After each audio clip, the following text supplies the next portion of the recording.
Ya şu an gerçekten çocuklar gibi heyecanlıyız ya gideceğimiz için yani. Ve bunun tek sebebi kültürel tur, işte masaj, Tay yemekleri, Uzak Doğu doğası. kültürü Aynen kesinlikle. kesin. kanka ya. O zaman Bu kısmı eklemesi. çok ağır konuştu, mecbur ekleyeceğiz. Bu seride de kim var yanımızda? Orta Doğu ve Balkanların en çok Tay Hatun'u ikiye bölen tripoduyla birlikteyiz. Hadi gidelim biraz cahil. Sadece şu 3,5 uçağını kaçırmamız oradaki bekleme süremizi arttırdı. Bizim de kafamızda tek bir soru var. Sarhoş olmadan uçağa binebileceğiz mi? Kankacığım, gay birası ve gay soda. Yani vurdurmaya gitmiyorsundur umarım. Ben bunu sana söylerdim normalde. Neyse. Aldım kabul ettim kardeşim. Tabancaya. Hangimiz yapacak açılışı? Ben giriyorum, bekle. Herkese yepyeni bir seriden selamlar. Şu anda yaz tatilinde çıkmak üzere olan iki liseli heyecanıyla yeniden Tayland yolculuğumuz başladı. Bu seride de kim var yanımızda? Orta Doğu ve Balkanların en çok Tay Hatun'u ikiye bölen tripoduyla birlikteyiz. Geliyorum kardeşim. Gel bayım. Bir önceki seferde mevzuya neyle başlamıştık? Kardeşim cürmüm ile geldim sana da. Yok evet cürmüm ile geldim sana ile başlamıştık. Şimdi neyle başlayacağız? Ben bu amellerim ile giremem o cennetine. Abdurrahman Ünül. Saygılar. Şimdi en son Mart'ta gitmiştik. Ya, Sabah saat 10 civarında evden çıktık. Dün ikimiz de uçuş yaptık. Sen İngiltere yaptın, ben kısa koşu Samsun git gel yaptım. Şu an saatlerimiz 11'i gösteriyor. 10'da falan evden çıktık. Bir saat oldu. Tabii ki her şey dört dörtlük olmayacaktı ya. Mutlaka bir cenabetlik olacaktı. Şimdi işin İstanbul kısmı zaten hep sıkıntılıydı bizde. Biz de bunu bildiğimiz için gittik. Parayı bayıldık ve okeyli biletimizi aldık. evet. Ne kadardı işte bundan bir 15 gün önce falan. Ay Nobel'dir haberle bir ulaşın da bir şurada bir. Ne yaptık? Bir 2 hafta önce falan aşağı yukarı 2.000 lira bayılıp okeyli biletimizi aldık. İyi ki de almışız. Bir tane sefer iptal olmuş. Şu an İstanbul seferine standby biletle binme ihtimalimiz olmayacaktı. Neyse kendimizi bir şekilde İstanbul'a atacağız ama şöyle bir sıkıntı var. Biz öğlen 3.30 Bangkok uçağına bineceğiz diye aldık bunu. Ve eğer gecikme gelmeseydi biz saat 2'de falan inecektik 12 İstanbul'a. çeyrek 2 aşağı yukarı. 2'de falan inecektik. Şimdi bir yarım saat gecikme geldi. Ki o yarım saat bence ertelenecektir. En son baktığımda daha kalkmamıştı. 77 yani Genişköy'de uçak gelecek İstanbul'dan. Falanlar filanlar yani biz oraya gideceğiz muhtemelen 15-30 uçağını kaçıracağız. Hoş yetişmiş olsaydık bile şu an uçak eksi 10'da overbook falan zaten binemeyecektik yani öyle bir şans yoktu. Daha şimdi kalkmış. Daha şimdi kalkmış. Aynen. Hadi inşallah. Şimdi 50 dakikaya teker koyar diyor. 11.50 desen 12.45. Bir saat falan kapı açmaz. Onun boarding'i boarding'i piu uzun sürer. Evet. Neyse sen devam et hoca. İyi neyse. Bir şekilde geç de olsa okeyli bilet aldığımız için İstanbul'a atacağız kendimizi. Sadece şu 3,5 uçağını kaçırmamız oradaki bekleme süremizi arttırdı. Bizim de kafamızda tek bir soru var. Sarhoş olmadan uçağa binebileceğiz mi? Akşam 7.45'te mi var bir tane? Evet. Yani biz işte 2,5-3 gibi falan orada olsak yaklaşık bir 3-4 saatlik İstanbul'da bekleme süreci olacak. Yani o uçağa binelim de değil mi? Ne olursa olsun biz Ya muhtemelen indik, Pattaya'ya geçtik falan filan bir 24 saate devireceğiz karşı. Evet. Bir şey agar öldürürüz abi orada. Ya da Jack Cola, Mac Cola. Onunla ilgili taktiği anlatmaya gerek var mı? Onu yaptığımızda anlatırız kanka. Yaptınız tamam. Biraz güzelleşelim de, biraz güzelleşelim de orada bir hasbihal yaparız. Şu an ikimiz de açız abi. Davar gibi açız ya. Yani kahvaltı yapmadan kalktık. 2 dal sigara. Aynen. Hadi gidelim zengin insanlar gibi kendimize birer kahve alalım ya. Tatile gidiyoruz. Hadi gidelim biraz para harcayalım. Kardeşim burada vereceğim kahveye orada kaç şişe çan kalırsın biliyor musun? Ya işte böyle hesaplara girdiğimiz için para harcamadık bütün sene boyunca. Bütün sene boyunca burada harcayacağım paraya Ya şunu babacım, yaparsın diyerek. şöyle de bir şey var. Bak benim anneannem var 93 yaşında. Instagram'da 200 küsür bin tane takipçisi var. Kendisinin kafası birazcık güzel hanımefendinin. Narkozlu mu? Yok lan Alzheimer. Aa, geçmiş olsun kanka. Sağ olasın. Bir şey olmaz. Büyük geçmiş olsun. Geçmez abi. Hepimizde biraz Alzheimer'lık yok mu? O daha başlamadı, olacak ileride. Onun eskiden bir lafı vardı işte. Örneğin ne alacaksın? Gidip çikolatalı gofret alacaksın. Ya işte annenle çikolatalı gofret alacağım. Derdi ki ona kaç ekmek eder biliyor musun sen derdi. Şimdi evet bir şeyleri ekmekle kıyaslamıyoruz bugün ama bir şeyleri Tayland'la kıyaslıyoruz abi. Evet abi, bizim için para harcanacak herhangi bir şeyin maddi karşılığı Tayland'da ona şunu yaparsın. Hiçbir şey yapmasan bile eve şu an en basitinden bir yemek bile söylesen ulan bir saat masaj yaptırırsın Tayland'da ona falan diyorsun ya. Evet. Ve gidip davar gibi masaj yaptıracağız ya. Evet. Günde iki defa. Ya bir de şunu söyleyeyim. Bu sezon bizi hakikaten fena hor kullandılar ya. Evet, öyle talihsizlikler oldu. Hoca o derin iç Ama çekişinden... bütün motivasyonum bugün içindi biliyor musun? Evet. Ya biz Mart'taki en son o Tayland şeyinden beri ufak tefek tatiller yaptık. Hatta bundan önceki videolarda atacağım. İşte bir ada tatilidir, kamplardır. Ama tek motivasyonumuz şu sezonun bitmesi ve kendimizi oraya tekrar atabilme motivasyonuydu. Bizim üstümüzden fena geçtiler bu sene. Yani özellikle Temmuz, Ağustos'ta ben 2 günde bir falan uykuydum yani. Hani benim geçirdiğim uçuş sezonu anlamında en ağır sezonlardan Oğlum biriydi. benim olmayan sakallarım döküldü lan. Olmayan sakallarım döküldü. Oraya iğne yaptılar oraya. Ondan sonra şey oldu, yavaş yavaş çıkmaya Bir ara başladı. bizim mesleğin dışarıdan görünen yüzünü değil de eksi yönlerini çektiğimiz böyle bir podcast tadında bir videoda atarız karşı. Onu biraz daha beklemek lazım bence. Aynen. Şartlar o kadar olgunlaşmadı kardeş. Tamam. Bekleriz, şartlarımız olgunlaşır. Acelemiz yok, yavaş yavaş gidiyoruz. Yoksa gidip böyle şey, hadi bugün sizinle kabin memuru oluyoruz. Kabin memurunu bir gün... Üstümüzü giyinirken gömleğimizi falan giyerken falan. Ya da yataktan çıkıp kamerayı kurup geri yatağa yatıp ondan sonra yeni uyanıyormuş gibi üstüne Aynen, açma. böyle yüzü full makyajlı falan değil mi? Tabii. Bir de bunun versiyonu var. Otel odasına giriyor, telefonu bırakıyor, otel odasına çıkıyor. Sonra tekrar girermiş giriyor gibi. çantayla. Öyle Oo, hoş geldin, ben de seni bekliyordum falan diyor kamera böyle. Tabii. Neyse, bizim o tarz kurgularımız yok şükür. Hadi gidelim bir harbiden kahve içelim ya. Ben ısmarlıyorum lan. O değil Fakir de, köpek. o değil de, hadi gidelim. Hadi gidelim biraz caiz. Neydi? Deniz abi. Bir cahilin şeyini alacağız ve ona doğru bilgi, parasını alacağız ve ona doğru bilgi vermeyeceğiz mi diyordun? Bu tam da bize yakışan bir şey. Bu bize yakışır mı? Evet. Tam da bize yakışır. Hadi gidip biraz cahil. Hadi gidip biraz böyle ucuz kahve içelim ya. Olur hadi. Tamam. Sonraki süreçte devam edeceğiz. Bir atalım İstanbul'a kendimiz de ne oldu bitti. Abi devam edeceğiz. uçakta bir muhabbet döndürürüz biraz. Uçak Duruma artık göre. nereyi bulursak. Hadi. Kapatıyorum. Hadi. Görüşürüz.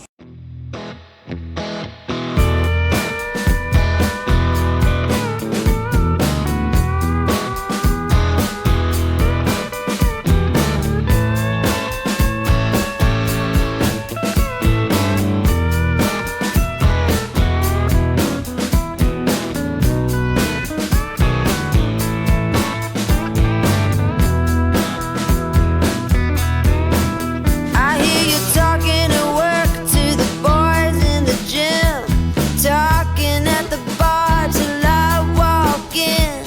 Baby, why won't you talk to me? Can't get your tongue when we're talking about what I need.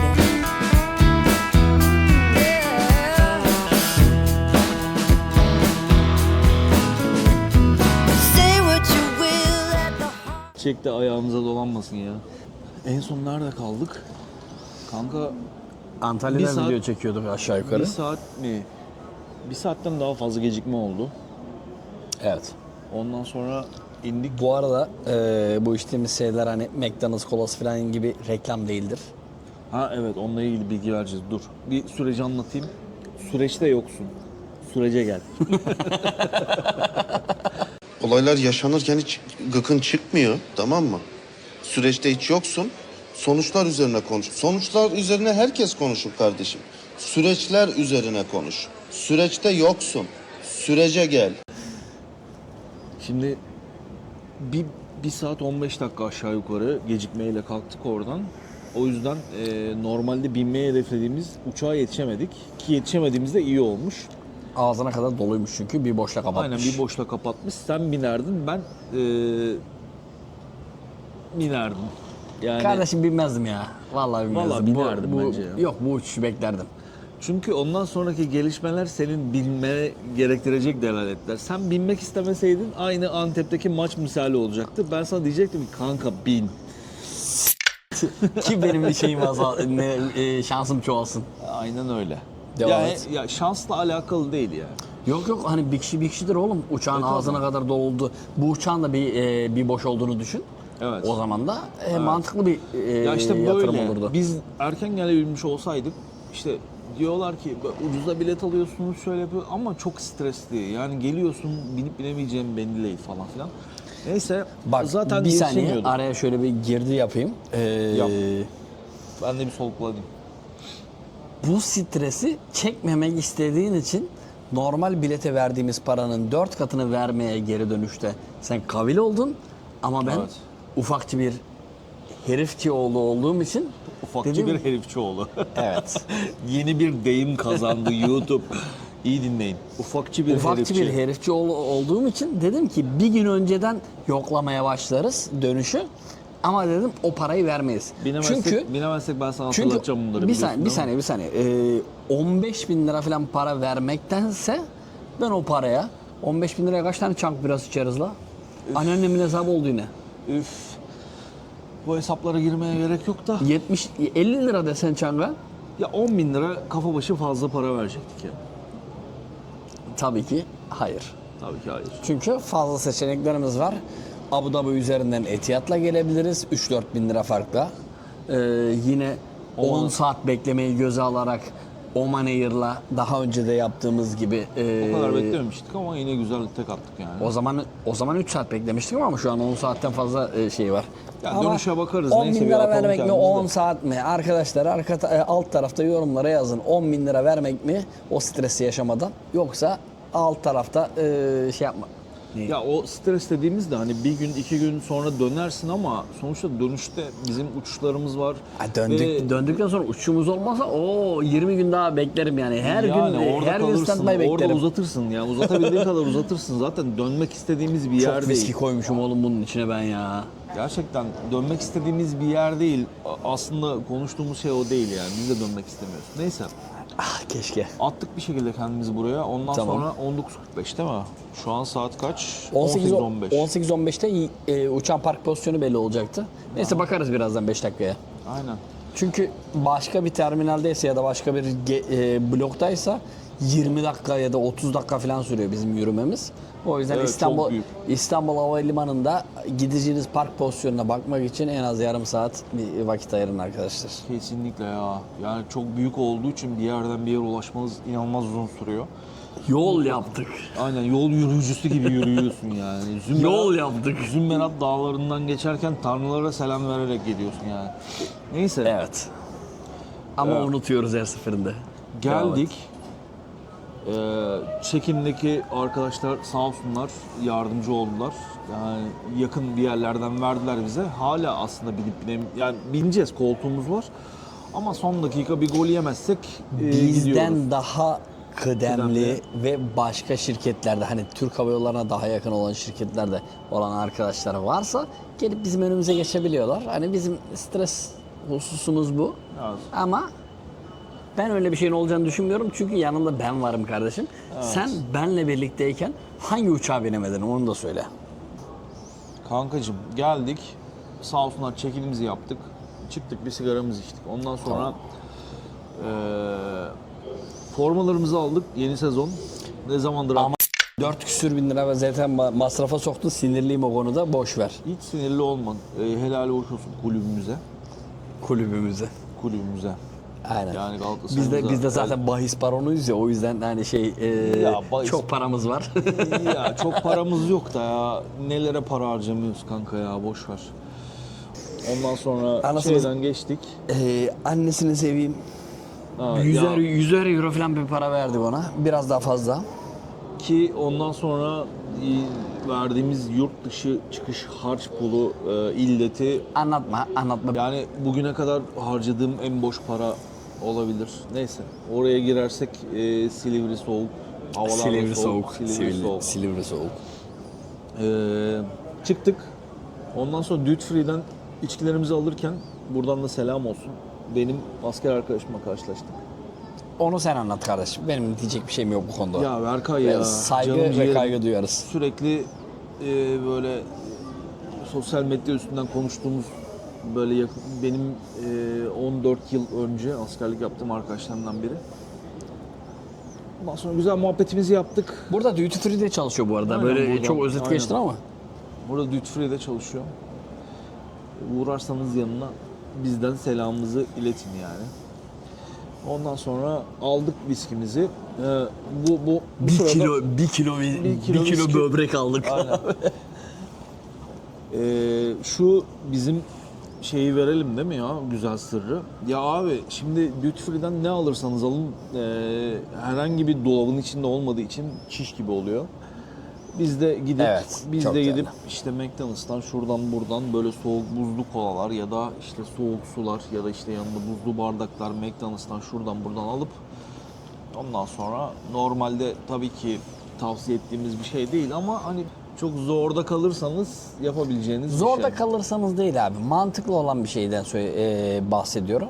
Çünkü yurt dışındaki duty free'lerde bu var. Soğutuculu dolaplarda cinle tonin birbirine karışık olduğu kutu içkiler falan var. Bir Türkiye'de yok. Sebebini bilmiyoruz. Muhtemelen Türkiye'dekiler içmeyi bilmiyor. Yok. Yeme içme sektöründeki yerlerin işini baltalamamak için ya da başka sebeple bilmiyorum. Evet, çok saçma. Türkiye'de satın aldığınız hani 250 milimlik şey bile olsa Evet ya, çiş cin- gibi ya. şey Hiç dolapta bir şey yok ya. Neyse gidiyorsunuz abi, buzlu bardağınızı yapıştırıyorsunuz. Onun içine diyorsunuz ki yok karıştırıp devam ediyorsunuz. bir şişe su alıyorsunuz, diyorsunuz ki bir de bir bardak ağzına kadar buz. Onlar da veriyorlar. Çünkü buzlu su içmek istiyorsun. 19.45 kalkışımız. Tamam. Yarın sabah oranın saatiyle 8.40'da iniyoruz. Tamam. Aşağı yukarı 9 saat sürecek yani. Kardeşim. Evet, orada da o Balkanların en çok Taya Hatun'u ikiye bölen erkeği. 1.80'lik adam geliyor ve bir sene boyunca seninle muhabbet ediyor. Hani iletişimini koparmıyor. Bu değerli bir şey abi. Evet. Ya biz gerçekten iyi davranıyoruz ya. Yani hani iyi Biz davranıyoruz. insana saygılıyız kardeşim. Evet, yani önemli bizim olan bizim mevzu. için değerli olan şey var insan lan, yani. Pringles ver. Sigara ver gibi diyor. Sigara ver diyeceksin sandım Ya da. da 50 kuruş ver tırrek. Neyse biz şimdi gidelim, uçağımıza binelim. İndiğimizde ne olacak, ne bitecek? İndiğimizde de zaten en az bir 2 saatlik bir oradan Pattaya'ya geçiş sürecimiz olacak. Detaylı paylaşırız. Ama çok mutlu olduğumuz bir nokta var ki o da en azından standby'da olsa bilet alabildik ve bu tarafa geçebildik. Keyfimize bakabildik. Bu şahane bir şey. Evet. Saate bakıyorum. Saat Sen şu 6.30. kolçaktan tut da ben bir kapıya bir bakayım. Bekle, bakma ya. Şimdi kalkınca bakarız. Saat 6.30. Biz 10'da evden çıktık. 8.5 saattir sadece iç hat gidebildik. Gidelim. Ekibimize aldığımız çikolataları ve Pringles'ı ikram edelim. Onlardan da karşılığında hayattaki en iyi trade olan soğuk biralarımızı alalım. İçelim ve bu mevzu kapansın. Bir an önce gözümüzü Bangkok'ta açalım abi. İnşallah uyuyabiliriz. Uyuruz. Niye uyuruz? Çünkü davar gibi içtik kanka. Uyuyoruz. Ve sen uçuş yaptın, ben uçuş yaptım. İkimiz de yorgunuz yani. bu arada hani Sen uzun uçuş yaptın, ben az uyudum. Hadi bakalım. Gittiğimizde görüşürüz. Biz daha önce defalarca demeyeyim, yıllarca TK yemeklerini zaten tecrübe ettik. Yani zaten bizim bildiğimiz lezzetler, bizim bildiğimiz menüler, önümüze koyulan tepsilerimiz yıllarca yedik zaten. O yüzden açıp da bizim için bir değeri olmadığı için çekmedik ama ya şeyi söyledim. Yani tamam biz bunu yıllarca tecrübe ettik ama bunu izleyen adamlar içerinde ne olduğunu bilmiyor en azından. O yemek geldiğinde de çekmek istiyorum. Yine söz vermiyorum. Muhtemelen yine unutacağım. Çünkü Çünkü Allahu Ekber dağlarına ulaşmak üzereyiz şu an. aynen şu an keyiften geberiyoruz yani. Şu an Bilmiyorum. karnı almış. Hepsi peki karnı almış çocuklar gibiyiz yemin ediyorum. Yani şu an tatile gidiyoruz ya. Ya bir insan yıllarca aynı yere gidip de bu kadar heyecanlı olabilir mi ya? Pardon, özür Bu kadar dilerim. heyecanlı Devam et. olabilir mi? Ya şu an gerçekten çocuklar gibi heyecanlıyız ya gideceğimiz için yani. Ve bunun tek sebebi kültürel tur, işte masaj, Tay yemekleri, Uzak Doğu doğası. kültürü Aynen kesinlikle. kesin. kanka ya. O zaman Bu kısmını eklemesi çok ağır konuştu mecbur ekleyeceğiz. Öpüyorum sizi. Takipte kalın. Devam.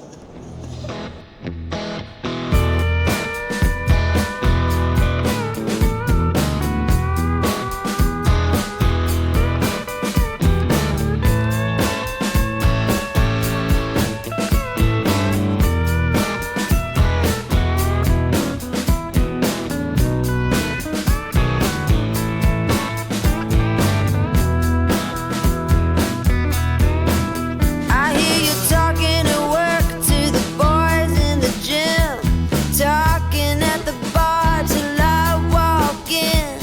Baby, why won't you talk to me?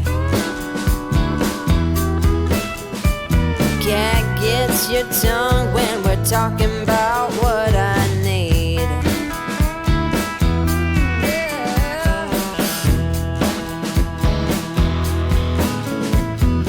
Say what you will at the hardware store. Don't get you started talking about sports, baby.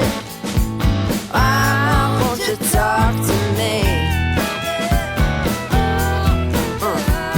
Can't get your tongue when we're talking about what I need.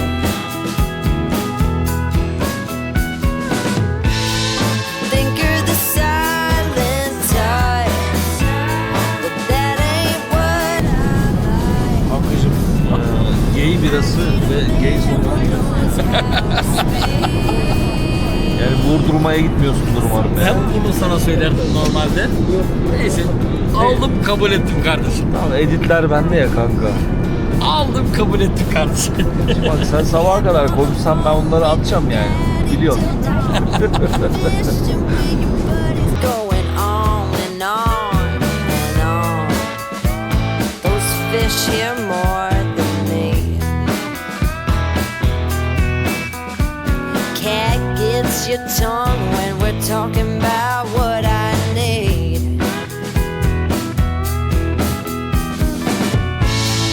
Think you're the silent type. That ain't what I like. I need a man who knows how to speak. Oh, you think you're the silent type, but that ain't what I like. I want a man to keep me company and talk to me.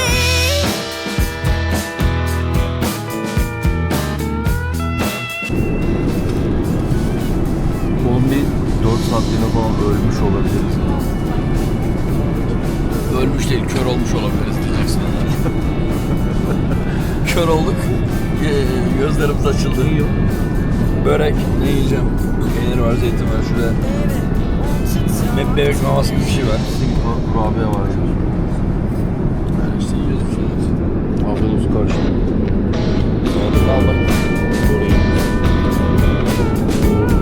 Şunu yapıştıralım kendimize gelelim.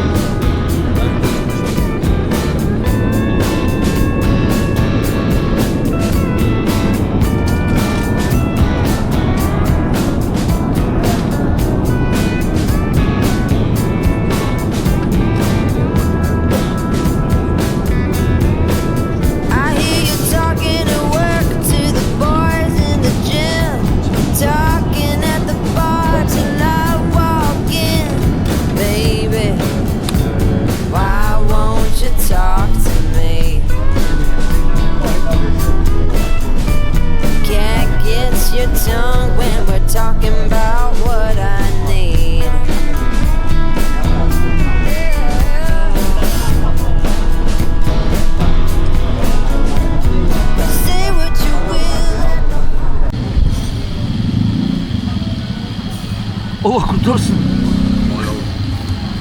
Özledim. Geldik mi? Düştük mü? Aynen. Acıdan da biraz saplayalım. Oo, götten işemeli. Evet. Kankicim, şimdi ne yaptık biz? İndik. Gümrük olayı aşırı kısa sürdü. Hani ilk defa bu kadar hızlı girmiş olabiliriz ülkeye. 5 dakika bile beklemedik yani. Ondan sonra şeyi sormadılar bu arada. DTV'yi biz doldurmuştuk. Elimizde QR vardı. Sana sormadı değil mi? Hani pasaportu verdik. Parmak izi aldı. Yapıştırdı, geçirdi bizi. Ondan sonra arada 1 saat falan beklememiz vardı Pattaya otobüsü için. Biletimizi aldık. 7-Eleven'a uğradık. Hattımızı aldık. Ha bak, bu arada biz Pattaya'ya geldikten sonra 7-Eleven'a uğrayıp hattımızı alıyorduk. Direkt şeydeki Bangkok havalimanındaki 7-Eleven'da da aynı fiyattaydı. Gittik direkt oradan yapıştırdık yani. İnternetsiz kalmadık hiç. Başka. Ondan sonra atladık otobüsümüze, geldik. Yani birer tabii ki havalimanında çangımızı içtik kahvaltı niyetine. Afiyet çeker. Ondan sonra yorulduk ama. Şimdi saate bakayım. Saatlerimiz 2'ye geliyor. neredeyse 2'ye geliyor. Yani bundan 4 saat geri çıkacak olursan Türkiye saatiyle 10 falan. Tam 24 saattir yoldayız yani. Biraz enerjimiz düşük, karnımız aç. Emre direkt kafa göz daldı özlediğimiz yemeklere. Benimki de gelmek üzere. Bu arada almak istersen albayım. Çok güzel gözüküyor kankim, afiyet olsun. Neyse benimki de gelsin. Bir yemeğimizi yiyelim. Sonra otelimizi ayarlayalım. Kafamızda birkaç yer vardı. Oralar dolmuş. Yine ortalama gecelik 1000-1500 civarı bir yerlere bakıyoruz. Kapın kap. Hop, böyle bir şey geldi. Kalasın olur. Kalamar parçaları da var içinde. Aynen. Dabancaya. Neyse biz bir otelimizi ayarlayalım. Birkaç saat yatalım da kendimize gelelim. Sonra açarız tekrar. Haydi bakalım, şimdilik güle güle. Merhabayın.